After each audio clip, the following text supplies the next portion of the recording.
wabarakatuh. Bertemu lagi dengan saya, Ratnasari Susanti, Widya Iswara, BPSDM Pemprov DKI Jakarta. Masih semangat para sahabat BPSDM sekalian dan Bapak Ibu para pengelola barang milik daerah. Baik, pada pagi hari ini atau pada saat ini saya akan membahas masalah tentang kapitalisasi belanja menjadi aset tetap. Apa yang dimaksud dengan kapitalisasi? Pada dasarnya, pengeluaran untuk aset tetap dapat dikategorikan menjadi belanja modal atau capital expenditure dan pengeluaran pendapatan atau revenue expenditure. Nilai daripada satuan minimum kapitalisasi aset tetap adalah pengeluaran pengadaan baru atau penambahan nilai aset tetap dari hasil pengembangan, reklasifikasi, renovasi, perbaikan atau restorasi, tapi di mana nilai satuan minimum kapitalisasi aset tetap menentukan apakah perolehan suatu aset tersebut harus dikapitalisasikan atau tidak. Ya. Berikutnya definisi yang bisa saya sampaikan di sini adalah untuk jenis aset tetap yang biaya-biaya pemeliharaannya tidak dapat dikapitalisasikan, maka pengeluaran pada saat penganggaran atau perencanaan pada Bapak Ibu melakukan penganggaran tetap harus dianggarkan pada komponen belanja barang dan jasa.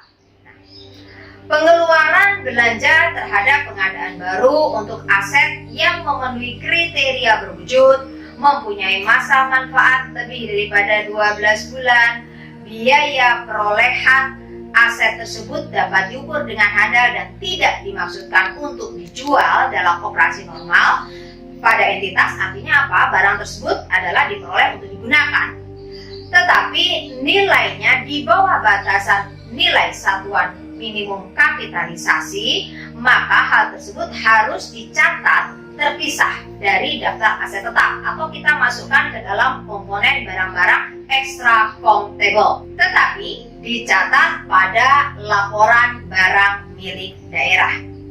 Baik Bapak Ibu sekalian, di sini saya akan menyampaikan isi daripada nilai batasan atau apa sih yang disebut dengan kapitalisasi belanja pemeliharaan yang diatur di dalam Pergub Pemprov DKI nomor 27 tahun 2019.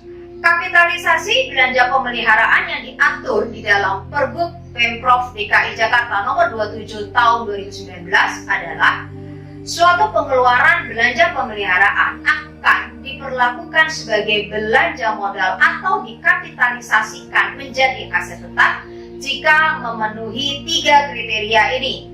Kriteria yang pertama adalah manfaat ekonomi atas barang atau aset tetap yang dipelihara tersebut. Apa manfaat ekonominya?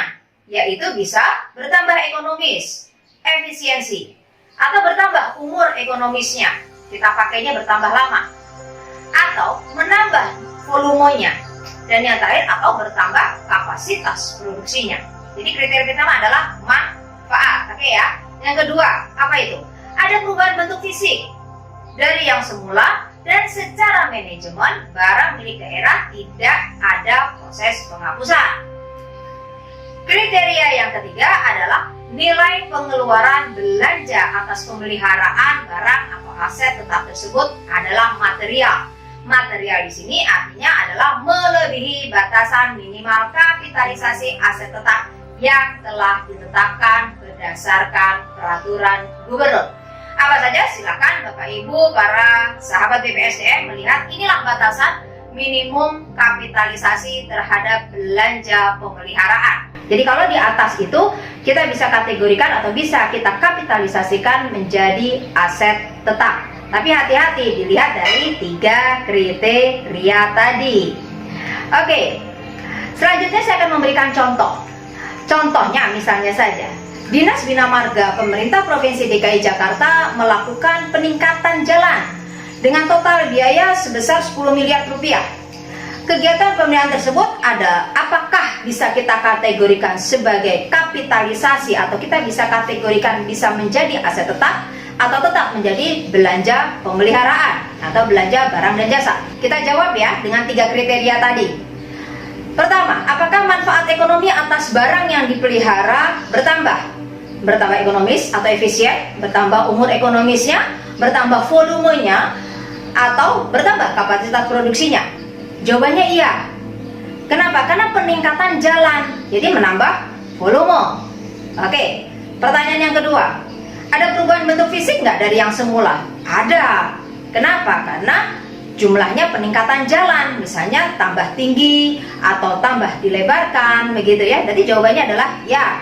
Pertanyaan yang ketiga, apakah nilai rupiah pengeluaran atas pembelian tersebut memenuhi batasan minimalisasi kapitalisasi atau batas minimal kapitalisasi?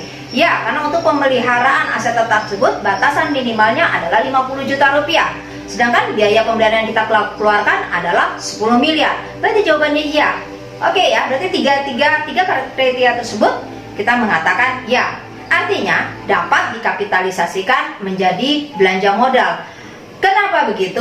Nah, catatan inilah yang harus masuk ke dalam CALK, yaitu penambahan masa manfaat akibat misalnya saja overhaul, renovasi atau perbaikan yang sifatnya dapat dikapitalisasi maksimal sesuai dengan masa manfaat ekonomi aset tersebut.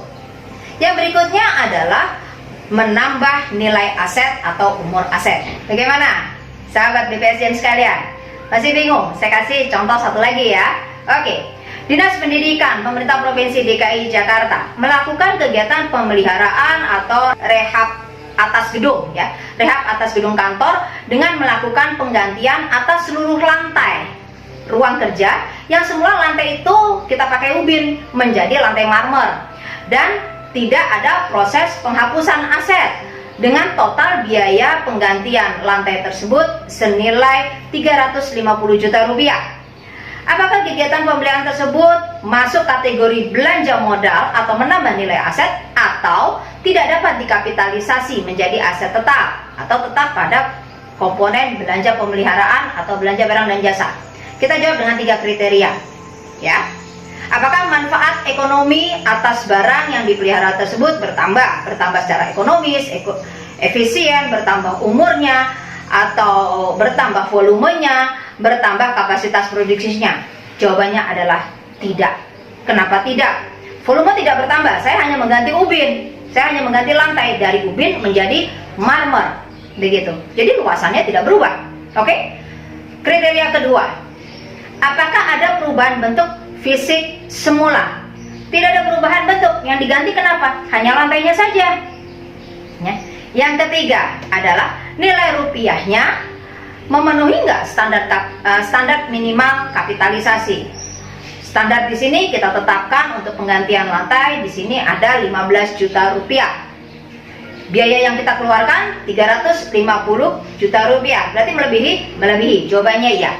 Dari 3 kriteria, 2 mengatakan tidak, 1 mengatakan iya. Berarti tidak bisa kita akui sebagai kapitalisasi aset tetap atau sebagai belanja modal, sehingga tetap menjadi belanja pemeliharaan. Oke ya Bapak Ibu sekalian, para sahabat BPSDM, para pengelola barang milik daerah, demikian informasi yang bisa saya sampaikan. Hati-hati dalam hal pengukuran. Kalau kita bahas dari chapter pertama tentang aset ya, bagaimana persediaan aset tetap, konstruksi dalam pekerjaan, dan sekarang adalah masalah biaya pemeliharaan atas aset-aset tersebut. Tidak semua bisa dikategorikan sebagai kapitalisasi atau menambah nilai aset tetap. Ada, walaupun nilai rupiahnya tinggi di atas batasan minimal kapitalisasi, tapi tetap kita akui sebagai belanja barang dan jasa.